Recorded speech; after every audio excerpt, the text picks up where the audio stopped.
The punch biopsy is one of 3 kinds of biopsies. Have you ever had a skin biopsy? If you have, that's great.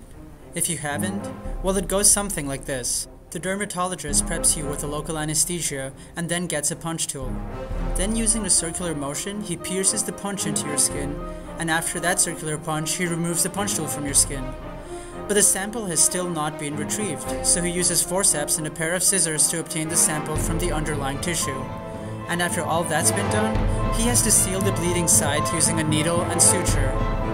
Looks all too simple, right? What's wrong with this, you ask? Well, we've identified some areas of concern, and here's what we see. Some of the clinical problems include compromising of the integrity of the skin sample and not being able to regulate the depth of the punch objectively. Some of the procedure problems, those include using a large number of instruments including forceps, blade, scissors, and a needle holder.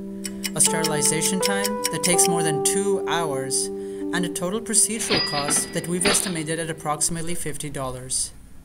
With 7 biopsies done daily by each dermatologist, that amounts to 30,000 punch biopsies nationwide.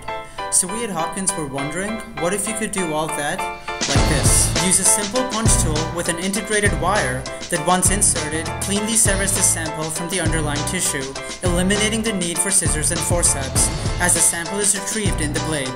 And finally, we propose the use of a steri strip with an adhesive to close the wound. Some of the advantages of our revised punch biopsy: an easy-to-use device with fewer instruments, depth regulation with millimeter precision, and with all this, a cheaper procedure that saves on money, and most importantly, one that lets you use your time more efficiently.